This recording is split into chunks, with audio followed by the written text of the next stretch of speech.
velha imunda. A voz do meu filho, Ricardo, cortou o ar da sala de jantar como uma faca fria. Ele não gritou. Foi pior.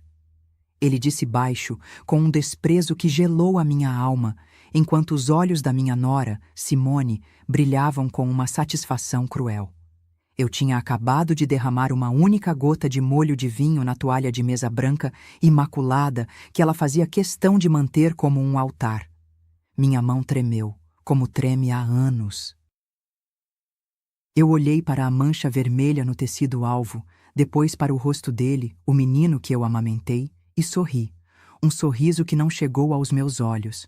Peguei o guardanapo, limpei a boca, terminei o bocado de carne que mal conseguia engolir e disse com a voz mais serena que encontrei: "Está uma delícia, minha nora. Obrigada pelo jantar." Naquela noite eu não chorei. Eu planejei. Meu nome é Yolanda, tenho 76 anos e minhas mãos contam a história da minha vida. Foram elas que, por mais de 40 anos, fizeram os doces mais famosos do bairro do Ipiranga: quindim, torta de limão, brigadeiro de panela. Casei com Antônio, um homem bom que a vida me levou cedo demais, e com o dinheiro dos meus doces e o suor do trabalho dele na oficina mecânica, compramos esta casa. Um sobrado simples, de paredes brancas e um quintal onde plantei um pé de acerola que hoje é uma árvore frondosa. Criei meu único filho, Ricardo, com o cheiro de açúcar queimado no fogão e o barulho da máquina de costura, com a qual eu remendava suas calças de menino. Hoje, a casa não tem mais cheiro de nada. Desde que Ricardo se casou com Simone e eles vieram morar aqui para cuidar de mim, a casa foi sendo desinfetada das minhas memórias. Simone é arquiteta. Trocou meus móveis de madeira escura por peças de metal frio e vidro. Pintou as paredes de um cinza que ela chama de elegante e que eu chamo de triste. Tirou meus bibelôs, minhas fotos com Antônio, meus panos de prato bordados. Poluição visual, sogrinha. Ela dizia com um sorriso que não aquecia: "Ricardo, meu Ricardo, se tornou uma sombra do homem que eu criei.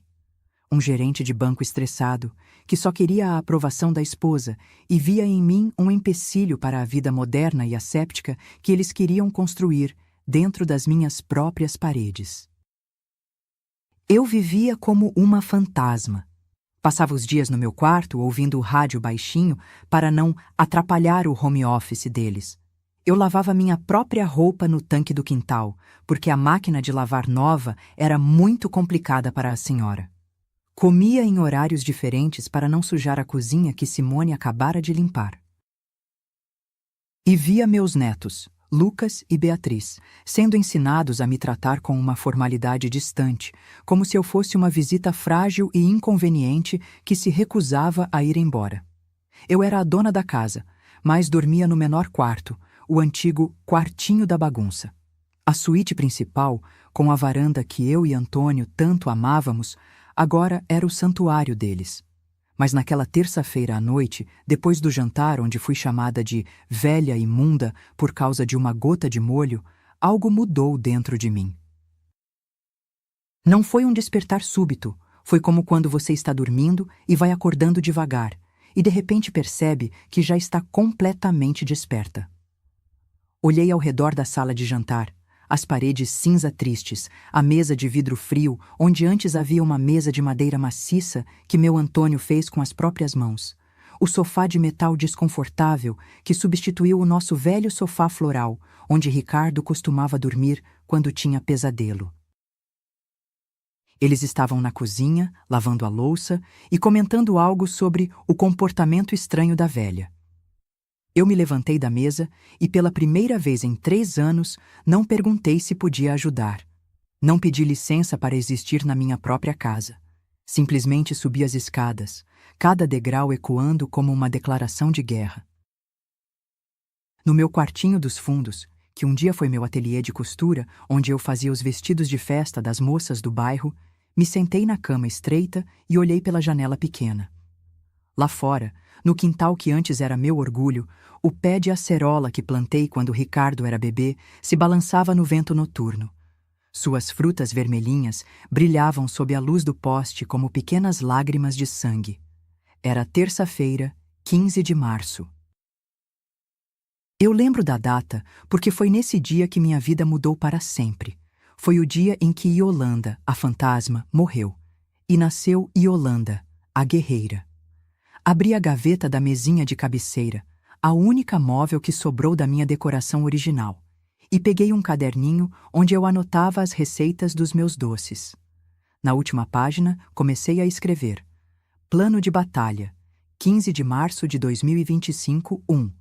Descobrir meus direitos. 2. Encontrar aliados.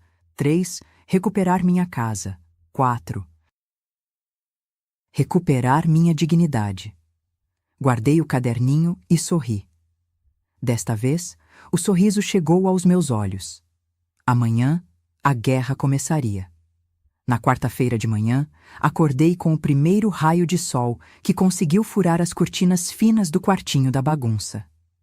Por um momento, fiquei deitada olhando para o teto baixo, sentindo o peso dos anos sobre meu corpo magro, mas também sentindo algo diferente. Uma energia que não sentia há muito tempo. Desci as escadas devagar, como sempre fazia para não incomodar, mas desta vez não foi por medo. Foi porque estava observando cada detalhe da minha casa que havia se tornado um museu frio da vida de outras pessoas. Na cozinha, que Simone havia transformado numa superfície branca e asséptica, onde antes havia azulejos floridos que eu mesma escolhi, Ricardo tomava seu café da manhã. Terno cinza impecável, cabelo engomado, olhos grudados no celular. O mesmo homem que, até os 10 anos, não conseguia dormir sem que eu cantasse Boi da Cara Preta bem baixinho no seu ouvido. Bom dia, meu filho, disse, servindo-me uma xícara de café na máquina expressa italiana que substituiu minha velha cafeteira esmaltada. Ele nem levantou os olhos. Bom dia, mãe. Simone apareceu, já vestida para o trabalho com um conjunto que custava mais que minha aposentadoria de 2 meses. Arquiteta bem-sucedida, como fazia questão de lembrar sempre. Olhou para mim com aquele sorriso profissional que reservava para clientes difíceis. Bom dia, sogrinha. Dormiu bem? Dormi, respondi, sentando na única cadeira que restou do conjunto original da cozinha. As outras 4, de madeira maciça, onde nossa família se reunia por décadas, haviam sido doadas para pessoas que precisassem mais. Sogrinha, Simone começou, e eu já sabia que vinha coisa ruim. Ela só me chamava de sogrinha quando queria algo ou quando ia me dar uma notícia que eu não queria ouvir. O Ricardo e eu estávamos conversando ontem à noite. Claro, conversando sobre a velha imunda que derramou molho na toalha sagrada. E achamos que seria bom a senhora fazer algumas atividades, sair um pouco de casa, conhecer pessoas da sua idade. Ricardo finalmente tirou os olhos do celular. É, mãe, a senhora fica muito isolada aqui. Não faz bem. Isolada. Como se o isolamento fosse uma escolha minha. Como se eu não tivesse sido gradualmente empurrada para os cantos da minha própria casa. Como um móvel velho que não combinava mais com a decoração nova. Que tipo de atividades? Perguntei, tomando um gole do café amargo. Antes, eu fazia o café doce, do jeito que Antônio gostava. Agora, eles só compravam café gourmet sem açúcar. Tem um centro de convivência para a terceira idade aqui perto, Simone disse, tirando um folheto da bolsa. Eles têm atividades muito interessantes, crochê, bingo, coral. Olhei para o folheto. Fotos de velhinhos sorridentes fazendo coisas que supostamente velhinhos devem fazer. Como se, aos 76 anos, eu tivesse virado automaticamente uma pessoa diferente, com interesses diferentes, incapaz de ter os mesmos sonhos e vontades que tinha aos 50, aos 40, aos 30. E tem também, Ricardo acrescentou, umas palestras sobre organização, planejamento financeiro para idosos. Planejamento financeiro para idosos. Como se eu não tivesse administrado a casa por 40 anos. como se eu não tivesse juntado dinheiro vendendo meus doces para comprar esta casa, tijolo por tijolo. Como se eu não soubesse que eles tinham movido minha conta do banco para uma conta simplificada que limitava meus saques a R$ 500 por mês. Parece interessante, menti, dobrando o folheto. Vou pensar no assunto. Que bom! Simone sorriu, e desta vez o sorriso chegou aos olhos. Não de alegria, mas de alívio. Acho que vai fazer muito bem para a senhora. Eles terminaram o café às pressas, sempre importantes, sempre com lugares para ir e pessoas para ver. Pessoas que não fossem uma velha imunda que derramava molho na toalha. Depois que saíram, fiquei sozinha na cozinha branca e fria. Lavei minha xícara na pia, que antes era colorida e agora era de aço inoxidável. Sequei com um pano de prato comum, porque meus panos bordados eram poluição visual. Foi então que a lembrança veio. Era 1987. Ricardo tinha 9 anos e havia quebrado o vaso da sala. Aquele vaso azul e branco que minha mãe me deu de presente de casamento, brincando de bola dentro de casa. Ele estava apavorado, achando que eu ia brigar. Mas eu simplesmente o abracei e disse: "Meu filho, as coisas a gente recompra. O que importa é que você não se machucou." Naquele dia, ele me olhou como se eu fosse a pessoa mais sábia do mundo. Disse que quando crescesse, ia cuidar de mim do mesmo jeito que eu cuidava dele. Hoje, ele me olhava como se eu fosse um estorvo. Subi para meu quartinho e abri a gaveta onde guardava minhas coisas mais preciosas. Lá estava minha antiga agenda telefônica, com a capa de couro já gasta. Folheei as páginas amareladas até encontrar o que procurava. O telefone da dona Mercedes, minha antiga vizinha, que havia se mudado há 2 anos, mas sempre ligava no meu aniversário. Mercedes havia passado por uma situação parecida com a filha, e tinha conseguido resolver. Peguei o telefone fixo do meu quarto, o único que Simone não conseguiu modernizar, e disquei.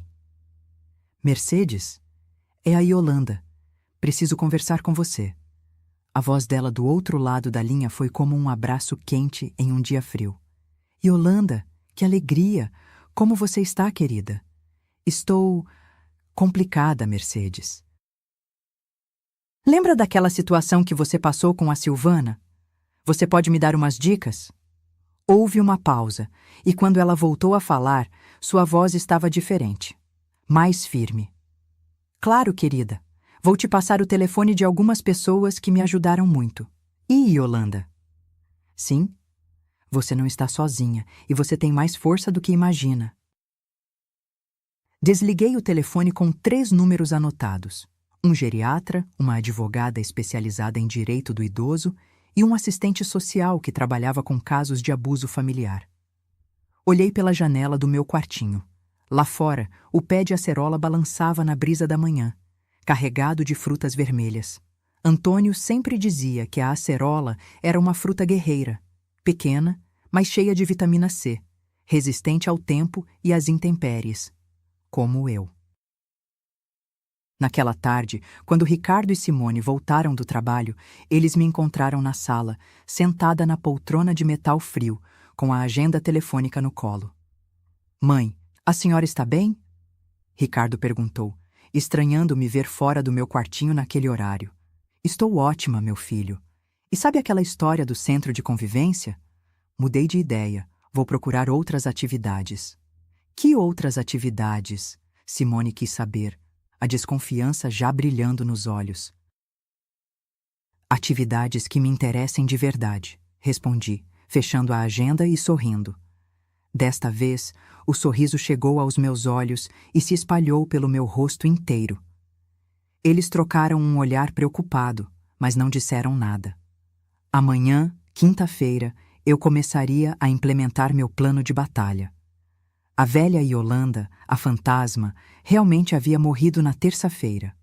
A nova Yolanda estava apenas começando. Na quinta-feira de manhã, me levantei com o coração acelerado. Não de ansiedade, mas de expectativa. Havia décadas que não sentia essa sensação, a de ter um propósito, um plano, uma direção. Ricardo e Simone saíram mais cedo que o normal. Ele tinha uma reunião importante no banco. Ela tinha uma apresentação de projeto para um cliente. Vida importante, pessoas importantes. Eu fiquei ali na minha cozinha branca, tomando café amargo na máquina italiana, planejando meu dia como uma general planeja uma batalha. A primeira ligação foi para o doutor Fernando, o geriatra que Mercedes havia recomendado. Doutor, meu nome é Yolanda. A senhora Mercedes Cardoso me passou seu contato. Eu gostaria de agendar uma consulta. A secretária foi gentil. A senhora tem alguma urgência médica? Tenho uma urgência de sanidade, respondi. Preciso de um laudo que comprove que eu não sou louca. Houve uma pausa do outro lado da linha. Depois, uma risada compreensiva. Entendi perfeitamente, dona Yolanda. Temos uma vaga para hoje à tarde, às 3h. A senhora consegue vir? Conseguia sim, e iria. A segunda ligação foi para a doutora Patrícia, a advogada. Doutora, eu sou dona de uma casa no Ipiranga, e meu filho quer me internar num asilo. Eu gostaria de saber quais são os meus direitos. A senhora pode vir aqui hoje, às 5h? 2 consultas no mesmo dia. Eu estava me sentindo corajosa, mas também estava correndo contra o tempo. Não sabia quando Ricardo e Simone descobririam meu plano de batalha e tentariam me impedir. Às 2h, saí de casa pela primeira vez em meses, sem pedir permissão, sem avisar onde ia, sem me justificar. Peguei minha bolsa de couro marrom, a mesma que usava há 20 anos, porque, para que trocar se ainda está boa? E caminhei até o ponto de ônibus. O mundo lá fora parecia diferente. Ou talvez eu é que estivesse diferente. As ruas do Ipiranga, onde nasci e cresci, onde conheci Antônio, onde criei meu filho, pareciam me cumprimentar como a uma velha amiga que voltava de uma longa viagem. No ônibus, uma jovem me ofereceu o lugar. Obrigada, querida, disse, mas não porque precisava. Disse porque ela foi gentil e gentileza se agradece, não importa a idade que você tenha. O consultório do Dr. Fernando ficava numa clínica moderna na Liberdade. Ele era um homem de uns 60 anos, cabelos grisalhos, mãos gentis e olhos que prestavam atenção de verdade. Dona Yolanda, me conte sua situação. E eu contei. Tudo. Desde o dia que Ricardo se casou e trouxe Simone para cuidar de mim, até a terça-feira do velha imunda e da gota de molho na toalha. Falei dos móveis de madeira que viraram metal, das paredes brancas que viraram cinza, dos meus doces famosos que ninguém mais queria que eu fizesse porque fazia sujeira na cozinha. Ele me ouviu sem interromper, fazendo algumas anotações. Dona Yolanda, vamos fazer alguns testes. Quero avaliar sua memória, seu raciocínio, sua capacidade de tomar decisões. Mas posso adiantar uma coisa. Pelo que estou vendo aqui, a senhora está perfeitamente lúcida e capaz. Os testes duraram 1h. Perguntas sobre datas, cálculos simples, problemas para resolver, histórias para contar. Ao final, ele sorriu. Dona Yolanda, a senhora tem a mente mais afiada que muita gente de 40 anos que eu atendo. Vou preparar um laudo completo, mas posso garantir, ninguém pode interná-la contra sua vontade. A senhora é plenamente capaz de tomar suas próprias decisões. Saí do consultório com um papel na bolsa que valia mais que todo o ouro do mundo. A prova de que eu não era louca. O escritório da doutora Patrícia ficava numa rua movimentada perto do metrô. Ela era uma mulher de uns 50 anos, cabelos curtos, olhar determinado. O tipo de pessoa que eu gostaria de ter sido se tivesse tido outras oportunidades na vida. Dona Yolanda, me mostre os documentos da casa. Eu tinha trazido tudo: escritura, IPTU, contas de luz e água. Tudo no meu nome.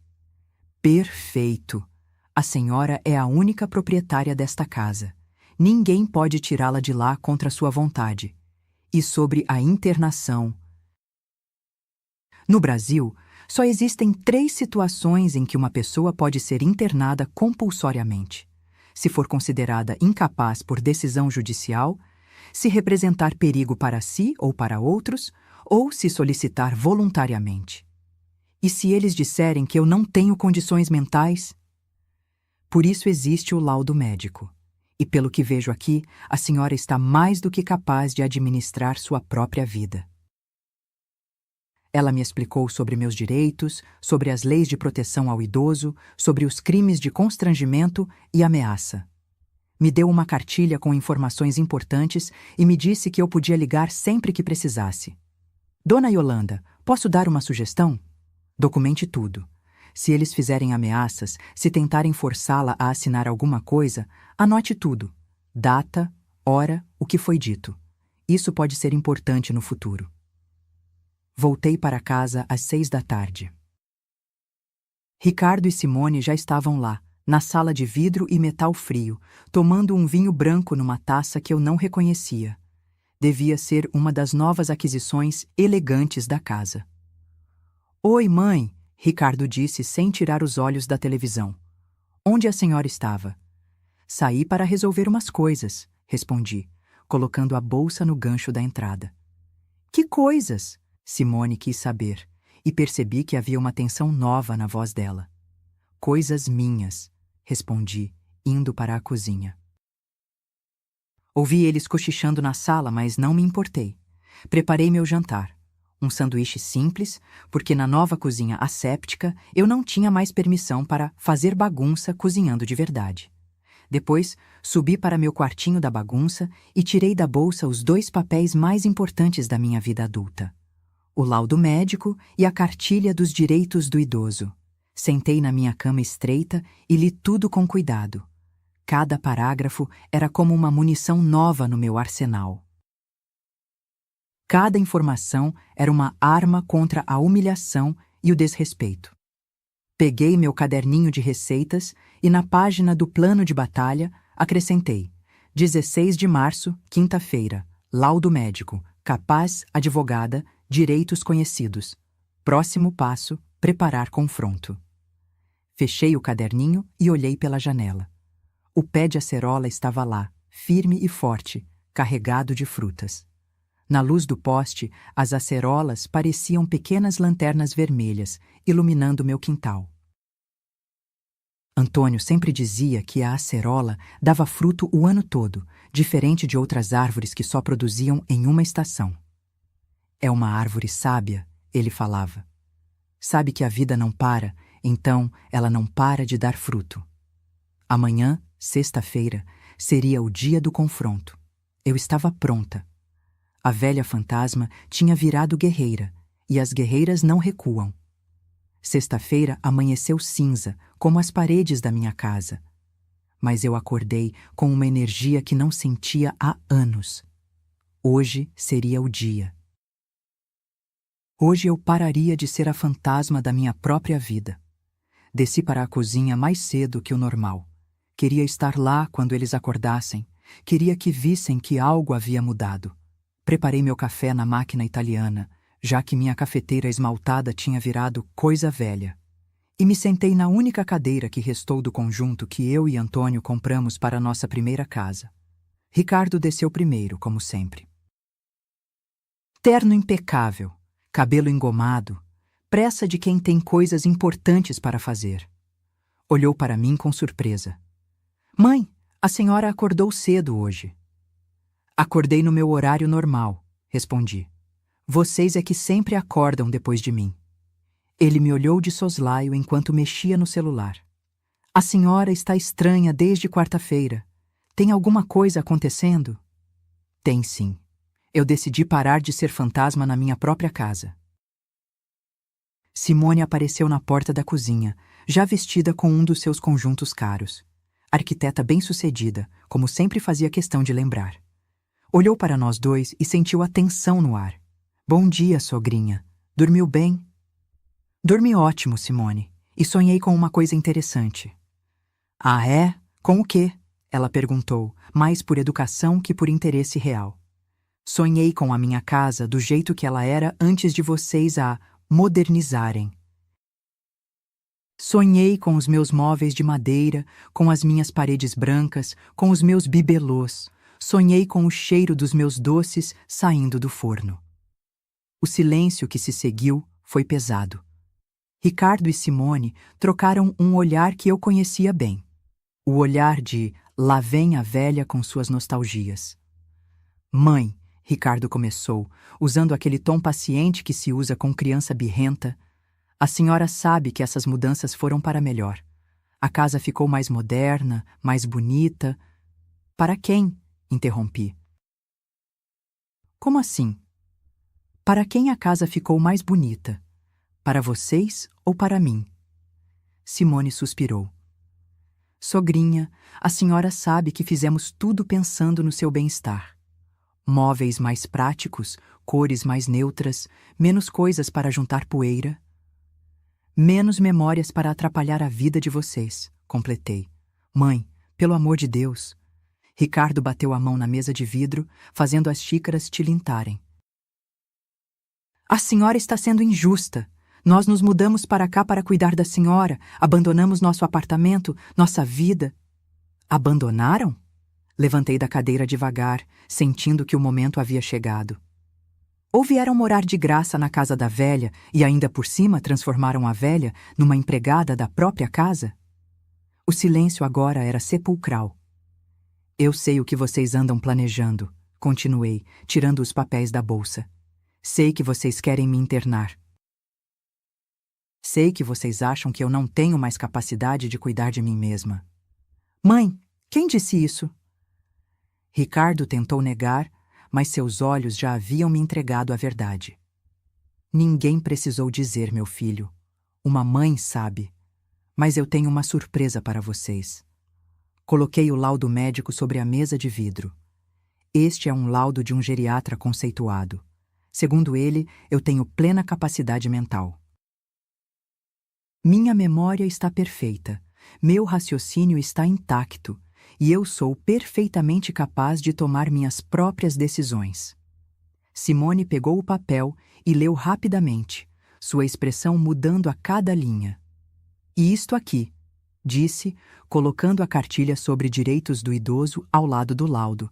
São meus direitos, direitos que vocês estão violando há 3 anos. Que direitos? Ricardo quis saber, a voz já um pouco mais aguda. O direito de ser respeitada na minha própria casa. O direito de não ser humilhada por causa de uma gota de molho numa toalha. O direito de não ser chamada de velha imunda por acidentes que qualquer pessoa pode ter. Vi Simone empalidecer. Ela pensava que eu não tinha ouvido, que eu tinha engolido a humilhação em silêncio como sempre fazia.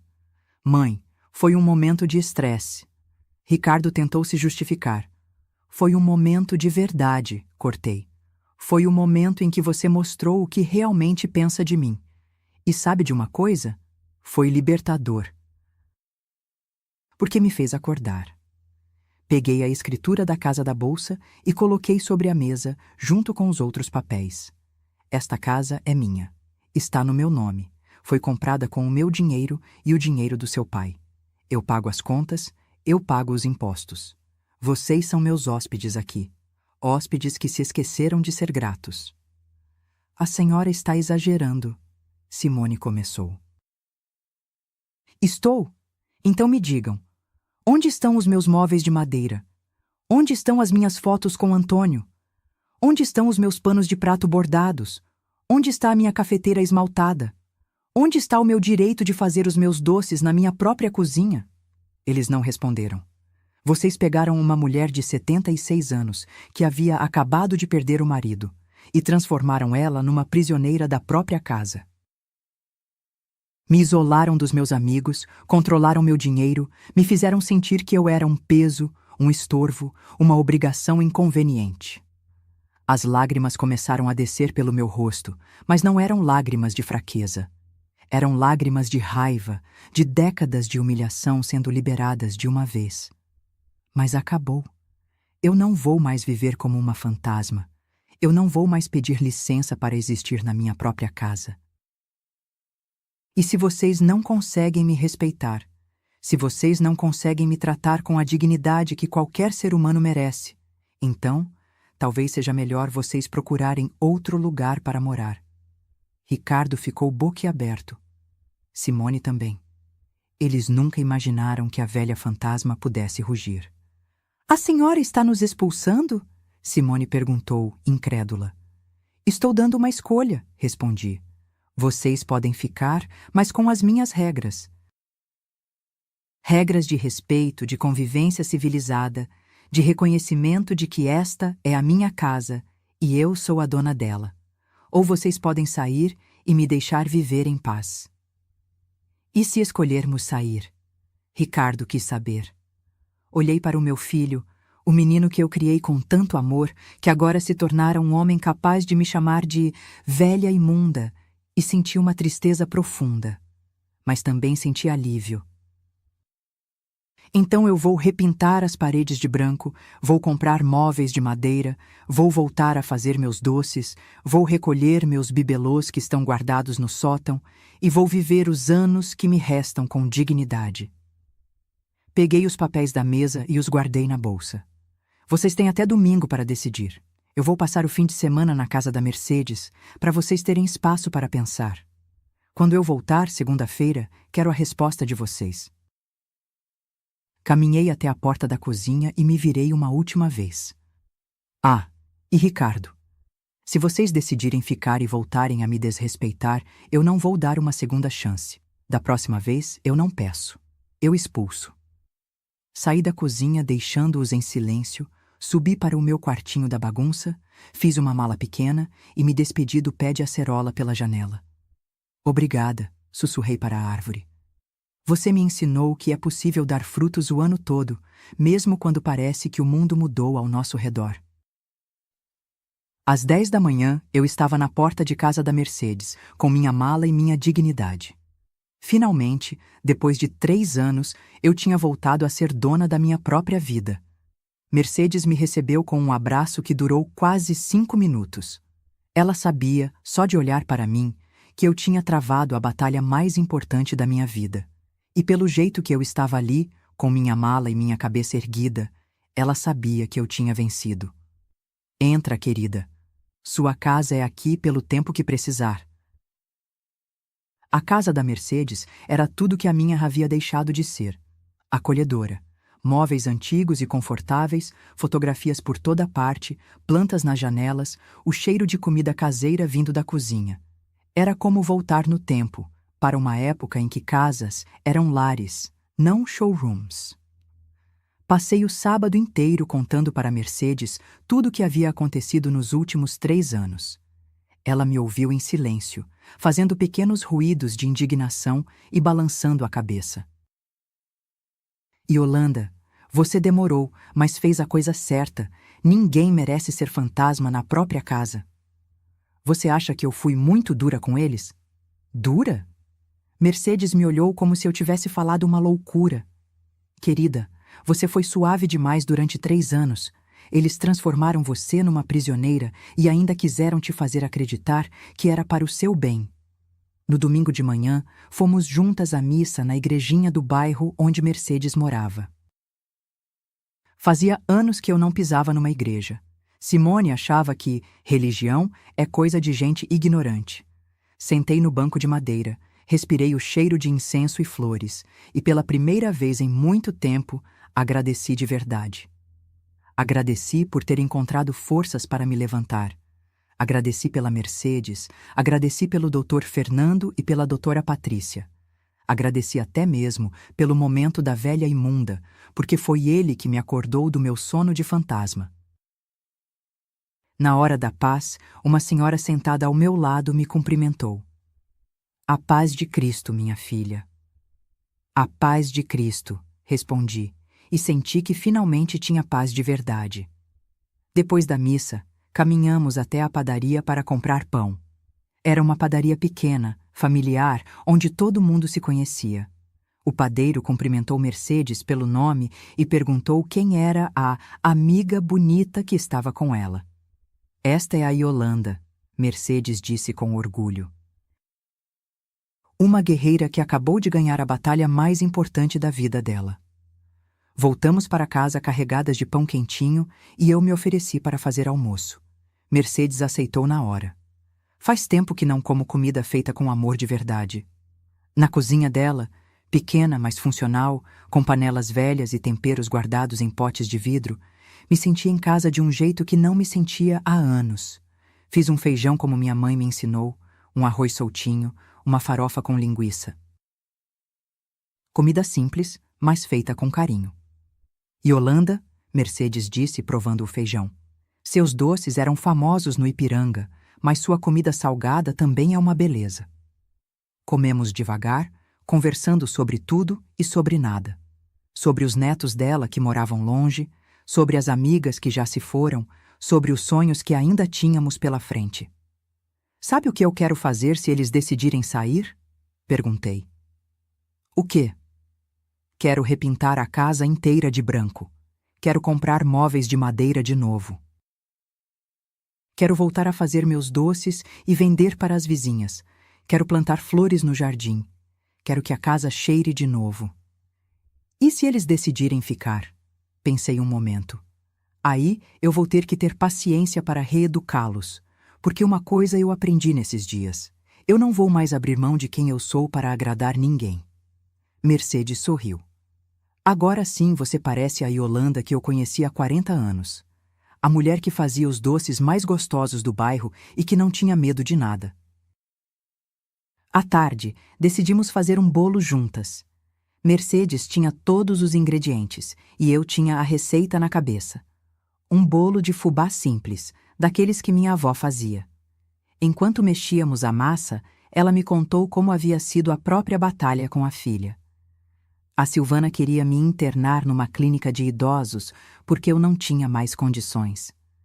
Sabe qual era o meu crime? Eu tinha esquecido de pagar uma conta de luz. Uma conta! Como se em 70 anos de vida eu nunca tivesse esquecido nada. E como você resolveu? Do mesmo jeito que você. Procurei ajuda profissional, juntei documentos, mostrei que eu estava perfeitamente capaz. A diferença é que ela aceitou numa boa, pediu desculpas e mudou de atitude. E se não tivesse aceitado? Eu teria feito exatamente o que você fez. Dignidade não se negocia, Yolanda. O bolo ficou uma beleza, douradinho e cheiroso.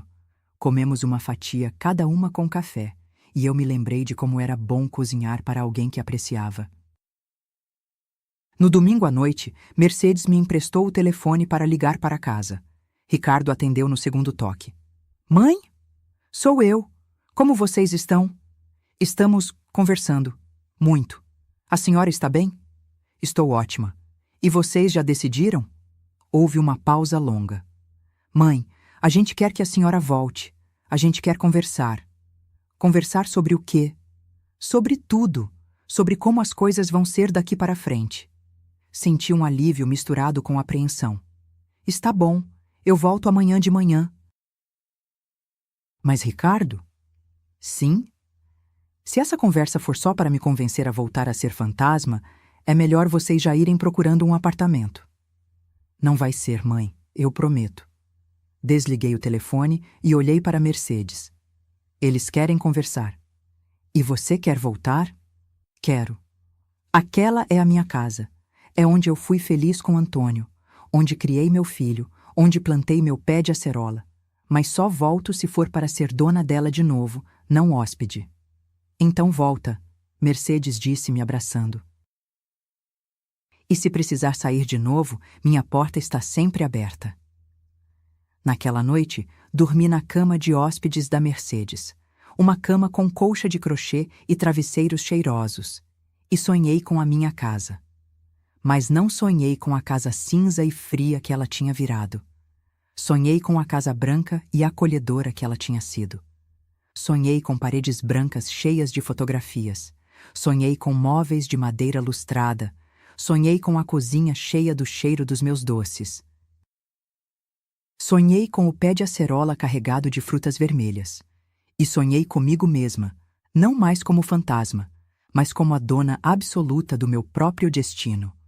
Segunda-feira seria um novo começo, de um jeito ou de outro. Segunda-feira de manhã chegou com sol. Um sol dourado que entrava pela janela do quarto de hóspedes da Mercedes como um sinal de esperança. Me levantei cedo, tomei banho, vesti minha roupa mais bonita, a mesma blusa azul que Antônio dizia que combinava com meus olhos, e me preparei para voltar para casa. Mas desta vez, eu não voltava como a fantasma que havia saído na sexta-feira. Eu voltava como Yolanda, proprietária, dona, matriarca. Voltava como a mulher que havia passado 40 anos fazendo os doces mais famosos do Ipiranga. Mercedes me acompanhou até a porta de casa. Lembra, ela disse, me abraçando, se precisar sair de novo, é só ligar. Não vou precisar, respondi. Desta vez, ou eles me respeitam, ou eles saem. Não tem meio termo. Abri a porta com minha chave, porque a casa era minha, e entrei. O cheiro era o mesmo, neutro, sem personalidade, sem vida. Mas isso ia mudar. Ricardo e Simone estavam na sala de metal e vidro, sentados no sofá desconfortável que havia substituído o nosso antigo sofá floral. Eles se levantaram quando me viram, e pela primeira vez em 3 anos percebi nervosismo nos dois. Mãe, Ricardo disse se aproximando, que bom que a senhora voltou. Voltei para conversar, respondi, colocando minha bolsa no gancho. Mas primeiro, quero deixar uma coisa clara. Eu voltei para a minha casa, não para a casa de vocês, onde eu era tolerada. Simone baixou os olhos. Ricardo engoliu em seco. Senta, mãe. Vamos conversar. Prefiro ficar em pé, disse. O que vocês têm para me dizer? Ricardo se levantou também. Mãe, nós conversamos muito este fim de semana e chegamos à conclusão de que a senhora está certa. Certa sobre o quê? Sobre tudo, Simone disse, sua voz mais baixa que o normal. Sobre como tratamos a senhora. Sobre como mudamos sua casa sem perguntar. Sobre como fizemos a senhora se sentir. E como vocês me fizeram sentir. Como uma intrusa na própria casa, Ricardo respondeu, e vi lágrimas nos olhos dele. Como alguém que atrapalhava, em vez de alguém que merecia respeito. Fiquei em silêncio, esperando. Mãe, Ricardo continuou, eu sei que pedir desculpas não vai apagar 3 anos de desrespeito, mas eu quero que a senhora saiba que eu me odeio pelo que eu disse na terça-feira. Velha imunda, eu não consigo acreditar que essas palavras saíram da minha boca. Saíram porque estavam no seu coração, respondi. Não, saíram porque eu estava estressado, porque estava sendo um idiota, porque... Ele parou, respirou fundo. Porque eu me esqueci de quem a senhora é. Me esqueci de que a senhora é minha mãe, a mulher que abriu mão de tudo por mim. E agora lembrou? Agora lembrei. E quero compensar. Como? Simone se levantou e foi até uma pilha de papéis na mesa de vidro. Nós fizemos uma lista, ela disse, me entregando as folhas. Uma lista de tudo que mudamos na casa, e queremos desfazer tudo. Peguei os papéis e li. Era uma lista detalhada. Repintar paredes de cinza para branco. Devolver móveis de metal e comprar móveis de madeira.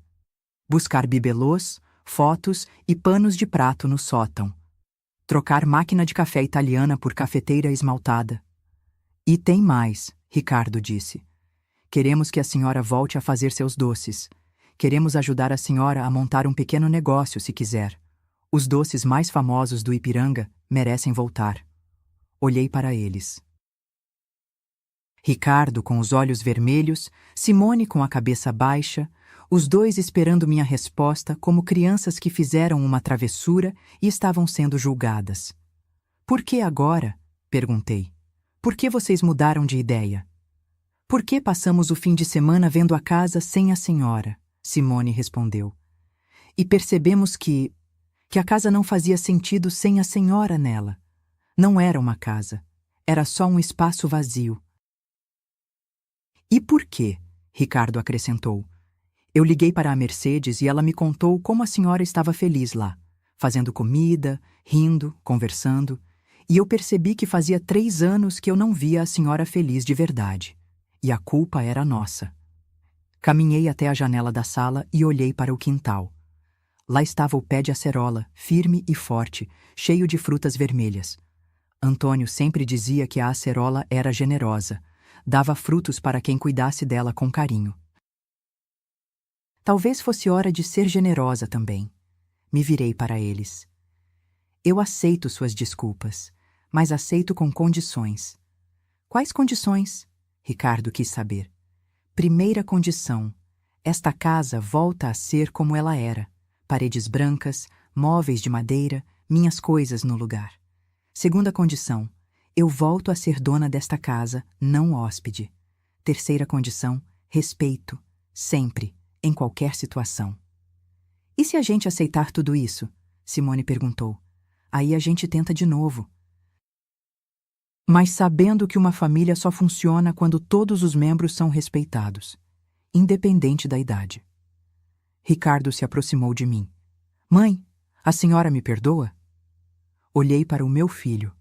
43 anos, cabelos começando a ficar grisalhos, rugas de preocupação ao redor dos olhos.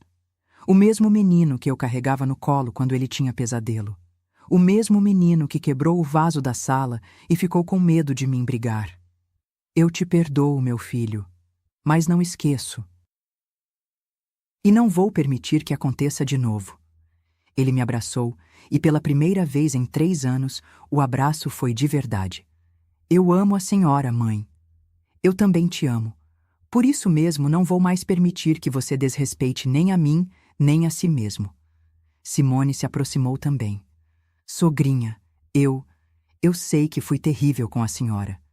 Eu sei que transformei sua casa numa coisa fria e sem alma.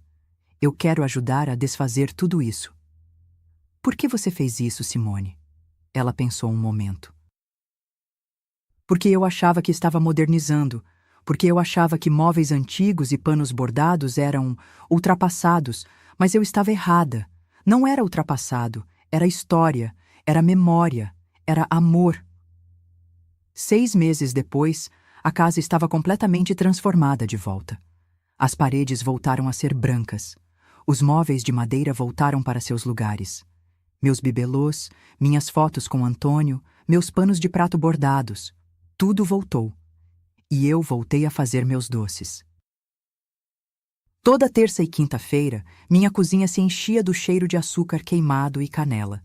Quindim, torta de limão, brigadeiro de panela. As vizinhas voltaram a aparecer, os netos voltaram a lamber as panelas, a casa voltou a ter cheiro de lar. Ricardo me ajudou a fazer cartões de visita. Doces da Yolanda, os mais famosos do Ipiranga desde 1980. Simone, que agora eu sabia que era uma boa arquiteta, mas uma péssima decoradora de interiores, me ajudou a organizar o espaço da cozinha para ficar mais funcional. Não foi um final de conto de fadas. Houve discussões, ajustes, momentos de tensão. Mas houve também respeito. E quando há respeito, tudo o resto pode ser construído. Uma tarde de quinta-feira, 6 meses depois da terça-feira do Velha Imunda, eu estava na cozinha fazendo meu famoso quindim, quando Simone entrou. Sogrinha, posso ajudar? Pode sim. Pega um avental aí na gaveta. Ela vestiu o avental, um dos que eu mesma havia bordado, e ficou ao meu lado, aprendendo a separar as gemas dos ovos. Sogrinha, ela disse. Obrigada. Obrigada por quê? Por ter me ensinado que uma casa não é feita de móveis bonitos, é feita de amor. Sorri e continuei mexendo o açúcar na panela. E sogrinha? Sim, seus doces realmente são os mais famosos do Ipiranga. Olhei pela janela da cozinha. Lá fora, o pé de acerola estava carregado de frutas vermelhas, balançando na brisa da tarde. Antônio sempre dizia que a acerola era uma árvore sábia. Talvez ele estivesse certo. Talvez a sabedoria esteja em saber que, mesmo quando tudo muda ao nosso redor, podemos continuar dando frutos. Podemos continuar sendo quem somos. Aos 76 anos, eu tinha aprendido a lição mais importante da minha vida. Nunca é tarde demais para deixar de ser fantasma e voltar a ser dona da própria história. E a minha história, agora, cheirava a quindim e tinha gosto de vitória. Se você chegou até aqui, é porque entende que todo ser humano merece dignidade, independente da idade. Quantas Iolandas você conhece? Quantas pessoas ao seu redor estão vivendo como fantasmas na própria vida? Se esta história tocou você, deixe seu like para que mais pessoas possam conhecer a força que existe dentro de cada um de nós. Comente com suas próprias histórias de superação e coragem. E se inscreva no canal, porque precisamos espalhar a mensagem de que nunca é tarde demais para recomeçar. Afinal, como o pé de acerola da Iolanda, todos nós podemos dar frutos, não importa a estação da vida em que estejamos. Obrigada por me acompanharem nesta jornada. Até a próxima história.